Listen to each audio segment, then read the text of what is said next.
Assalamualaikum warahmatullahi wabarakatuh. Saya Najwa Mutia Aziz dari kelas 12 MIA 3 akan menjelaskan materi sejarah kebudayaan Islam, yaitu peran umat Islam pasca kemerdekaan. Peran umat Islam pada masa kemerdekaan. Umat Islam telah banyak membentuk barisan perjuangan seperti Laskar Hizbullah, Sabilillah, kemudian diteruskan dengan Askar Perang Sabil atau APS dan Laskar-Laskar Islam lainnya. Selain itu, umat Islam juga membantu Tentara Keamanan Rakyat atau TKR yang merupakan sebuah angkatan perang pertama yang dibentuk oleh pemerintah Indonesia. Selain itu, dalam mempertahankan kemerdekaan Indonesia, umat Islam juga ikut serta dalam perang gerilya untuk melawan sekutu Nica yang akan kembali berkuasa di Indonesia. Lalu dalam proses diplomasi, umat Islam juga ikut serta dalam perundingan seperti Perjanjian Linggarjati, Perjanjian Renville, Romroyen, dan juga Konferensi Meja Bundar. Kemudian perundingan-perundingan dilanjutkan sampai akhir hingga tercapai perjanjian yang kita kenal sebagai Perjanjian Renville. Dengan adanya Perjanjian Renville ini, wilayah Negara Kesatuan Republik Indonesia menjadi sempit karena Belanda mendirikan negara-negara bagian. Lalu Dewan Keamanan PBB meminta gencatan senjata dan diadakan perundingan lagi. Kemudian hasil utamanya adalah Belanda mengakui eksistensi Republik Indonesia Serikat yang masih memiliki negara-negara bagian dan masih dalam pengaruh Belanda. Presiden Soekarno pun menjadi presiden pertama Republik Indonesia Serikat atau RIS, sedangkan Mr. Asaat menjadi Presiden Republik Indonesia atau RI kedua yang merupakan bagian dari RIS. Peran umat Islam di era mencari bentuk demokrasi Indonesia. Dalam mencari bentuk demokrasi, umat Islam memiliki peran yang sangat penting. Sebagaimana dalam Undang-Undang Dasar tahun 1945, Indonesia adalah negara demokrasi, namun formasi demokrasi yang bagaimana masih dalam pencarian. Pada pemilu untuk memilih anggota konstituante tanggal 15 Desember 1955, Partai Nasional Indonesia, Masyumi, Nahdlatul Ulama, Partai Komunis Indonesia, dan Partai Syarikat Islam Indonesia berhasil masuk dalam 5 besar. Dari tahun 1960 sampai 1965, polarisasi nasional agama dan komunis atau Nasakom yang dicetuskan pemerintah menjadi kekuatan yang saling berbenturan dan menghantam umat Islam dan gerakan Islam. Umat Islam pun kemudian membentuk Kogalam Komando Kesiapsiagaan dan Generasi Muda Islam atau GEMUIS.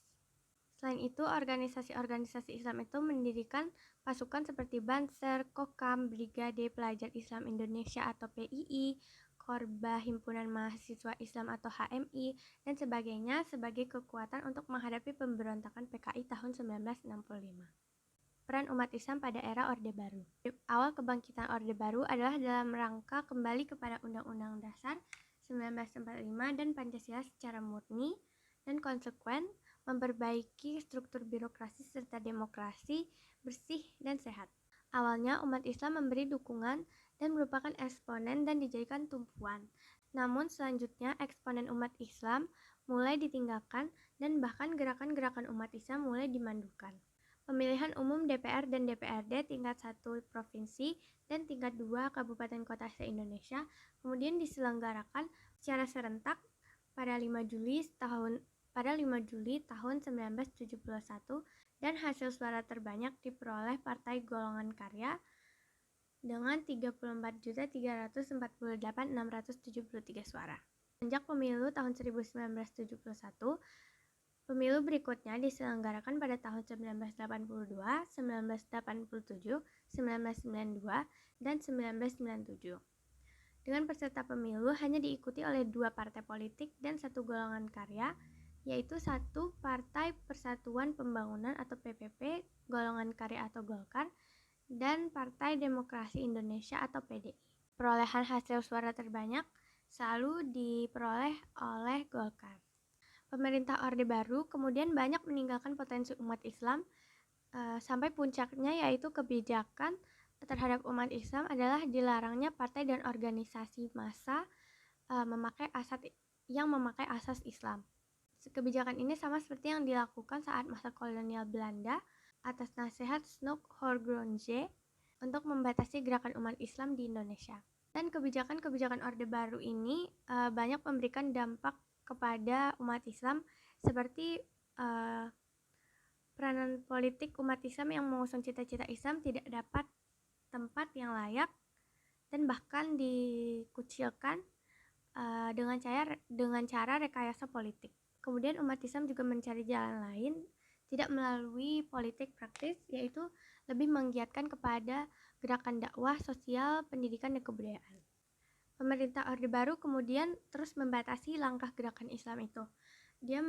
Mereka membuat kebijakan seperti pembatasan gerakan dakwah, pengawasan ketat, serta kemudian melarang kegiatan dakwah di kampus-kampus. Selain itu juga melarang jilbab di sekolah-sekolah dan perguruan tinggi dan di lembaga pemerintahan.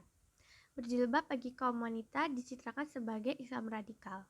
Pada akhirnya, masyarakat pun hilang respek dan mengecam terhadap permainan politik yang dilakukan oleh pemerintah Orde Baru. Kemudian akibat dari berkurangnya dukungan rakyat adalah pemerintah Orde Baru semakin lemah kedudukannya. Pada kondisi melemah ini, pemerintah Orde Baru mencoba mulai mendekati umat Islam melalui tokoh-tokohnya. Namun itu juga kurang efektif, malah membuat gelombang reformasi semakin kencang. Arus deras reformasi sebagai lokomotif dan pendukung terbesarnya adalah umat Islam, termasuk juga mahasiswa. Kemudian terjadilah reformasi yang akibatnya adalah Presiden Soeharto mengundurkan diri dari jabatannya dan masa transisi digantikan oleh B.J. Habibie sampai dengan pemilihan umum era reformasi pada tahun 1999. Peran umat Islam pada era reformasi. Lengsernya Soeharto sebelum berakhirnya masa jabatan merupakan bentuk keberhasilan gelombang reformasi yang digerakkan oleh masyarakat, mahasiswa, dan tokoh-tokoh nasional umat Islam. Harmoko, ketua Golkar, mendorong Soeharto agar maju lagi menjadi presiden pada tahun 1997. Soeharto mendekati umat Islam untuk mendapat dukungan, namun usaha itu gagal. Soeharto akhirnya terpaksa berhenti dari jabatan presiden dan digantikan oleh B.J. Habibie. Selama masa jabatannya hanya setahun, Habibie berhasil menekan inflasi, namun ia setelah itu tidak mencalonkan sebagai presiden pada pemilu 1999. Pemilu 1999 adalah pemilu pertama pada era reformasi dan membuat umat Islam membentuk partai-partai seperti Partai Kebangkitan Nasional, Partai Amanat Nasional, Partai Bulan Bintang, dan Partai Keadilan, serta partai yang lainnya. PDIP meraih suara terbanyak pada pemilu 1999 yang disusul Partai Golkar, barulah kemudian Partai Umat Islam. Pemilihan presiden dan wakil presiden melalui MPR menetapkan Abdurrahman Wahid sebagai presiden dan Megawati Soekarno Putri sebagai wakil presiden. Pada tahun 2004, Partai Golkar, pewaris Orde Baru, meraih suara terbanyak.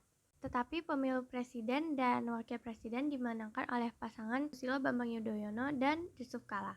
Pada pemilu tahun 2014, pemilihan presiden dimenangkan oleh Joko Widodo dan Yusuf Kala. Pemilu tahun 2019 juga dimenangkan oleh Joko Widodo, namun wakilnya adalah Ruf Amin yang masih menjabat sampai sekarang.